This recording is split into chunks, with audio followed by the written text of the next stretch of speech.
आज हम standard 10th का टॉपिक है how to balance chemical reactions and equations, वो देखने जा रहे हैं।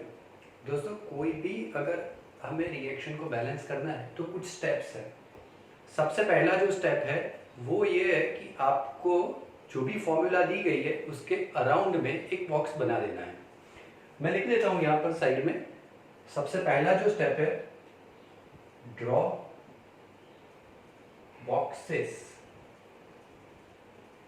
Around each formula. सेकंड जो स्टेप है वो ये है कि हमें LHS और RHS पे कितने कितने एटम्स है वो काउंट कर देना है।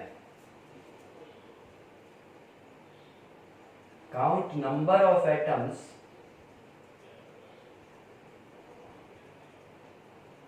इन LHS एंड RHS।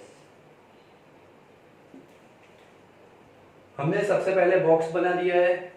दूसरा जो स्टेप है हमारा वो ये है कि हमें LHS और RHS पे कितने नंबर्स ऑफ एटम्स है वो कैलकुलेट कर देने हैं। तीसरा जो स्टेप है, थर्ड स्टेप, वो ये है कि हमें बैलेंसिंग करना जो है वो स्टार्ट कर देना है। यहां पर start balancing from having maximum number of atoms।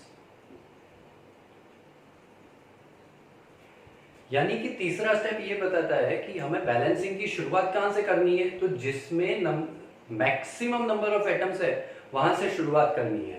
ये बहुत ही इंपॉर्टेंट बात है कि बैलेंसिंग की जो शुरुआत है वो हमें मैक्सिमम नंबर ऑफ एटम से करनी है। चौथा जो स्टेप है वो ये है, रीचेक करेक्टनेस ऑफ इक्वेशन। ये जो स्टेप है ये बहुत ही इंपॉर्टेंट स्टेप है। जब आपका बैलेंसिंग खत्म हो जाए तब आपको ये देखना है कि दोनों तरफ के LHS और RHS पे नंबर ऑफ एटम्स जो है वो सेम है कि नहीं है, इक्वल है कि नहीं है। और फिफ्थ, फिजिकल स्टेट। आपको फिजिकल स्टेट लिखना है। मेंशन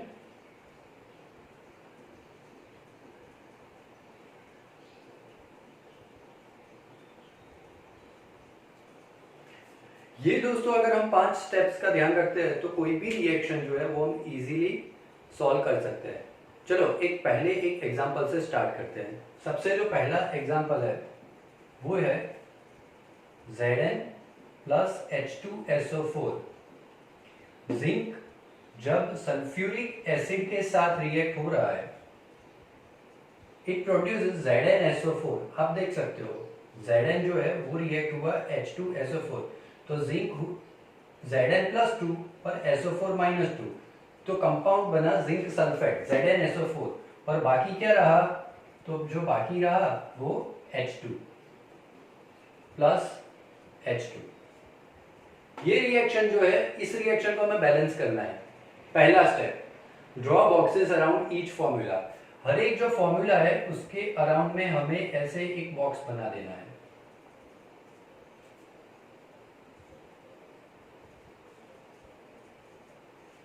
दूसरा स्टेप क्या है हमारे पास, count number of atoms in LHS and RHS। Number of atoms जो है वो LHS में कितने हैं, RHS में कितने हैं वो काउंट कर दीजिए। ये लेफ्ट हैंड साइड पे, ये राइट हैंड साइड पे। देखो यहां पर जो है वो है zinc, hydrogen, sulphur, oxygen. Oxygen कितना है, 4। सल्फर आप देख सकते हो 1 है। हाइड्रोजन जो है वो है 2। जिंक जो है वो है 1। सिमिलरली यहां पर जिंक जो है वो 1 है, सल्फर 1, ऑक्सीजन जो है वो आप देख सकते हैं 4 है, हाइड्रोजन जो है वो है 2 है। अब बैलेंस है कि नहीं है वो चेक कर लेते हैं पहले। जिंक 1 1, हाइड्रोजन 2 2, सल्फर 1 1 और ऑक्सीजन 4 4। तो ये जो रिएक्शन है, ये जो पहला एग्जाम्पल है वो तो बैलेंस ही है, तो इसमें हमें कुछ बैलेंसिंग करने की जरूरत नहीं है। देखो जो दूसरा एग्जांपल है वो ये है कि आयन वाटर वेपर के साथ रिएक्ट हो रहा है Fe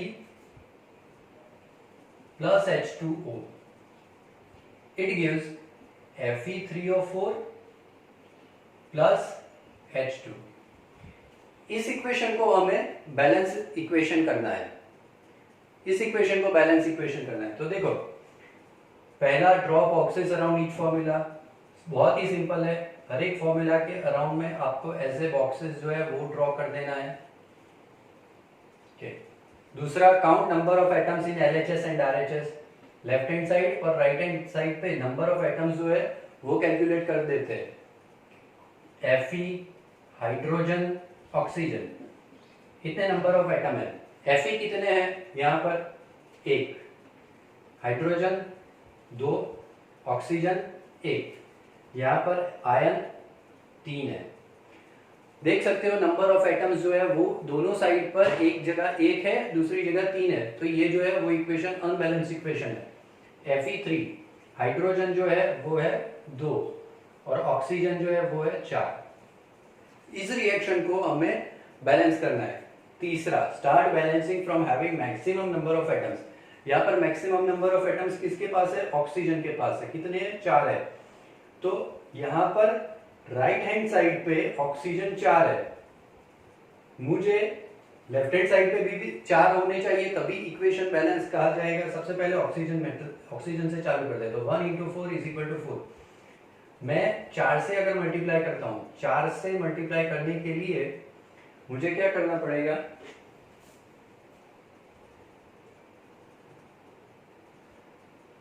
ये जो है इसके आगे 4 लिखना पड़ेगा, ठीक है। तो 4 अगर मैं 4 से मल्टीप्लाई करता हूं तो ऑक्सीजन 4 हो जाएंगे, लेकिन उसके साथ साथ में हाइड्रोजन जो है वो भी तो 4 से मल्टीप्लाई होंगे, तो मुझे इसको भी 4 से मल्टीप्लाई करना होगा, = 8।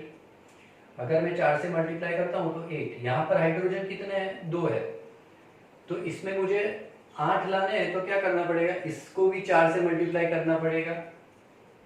तो मैं 4H2 कर देता हूं। 2 × 4 = 8,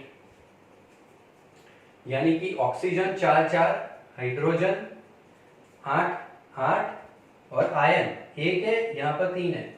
मुझे 3 से अगर मैं मल्टीप्लाई करता हूं 3 से, तो दोनों जगह सेम आ सकते हैं। तो 3Fe अगर मैं इधर लिख देता हूं, यानी कि 3Fe + 4H2। मैं एक, अब जो हमारा 4th स्टेप है वो देख लीजिए, recheck the correctness of equation.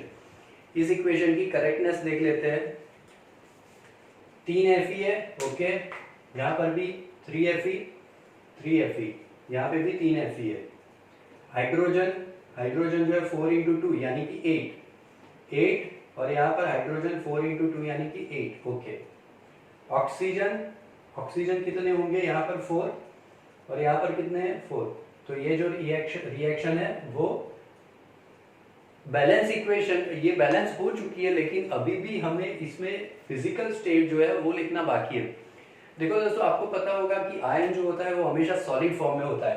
तो Fe सॉलिड, H2O, यहाँ पर हमने H2O की वेपर पास आउट की है, इसके लिए इसको गैसियस फॉर्म बताते हैं। Fe3O4 जो होगा आयन ऑक्साइड बनना, वो भी सॉलिड होगा, और हाइड्रोजन जो है वो आपको पता है कि गैस होगा। तो अगर ये 5 स्टेप्स जो है वो आप फॉलो करते हो, आप इक्वेशन जो है वो बहुत ही इजीली बैलेंस कर सकते हो।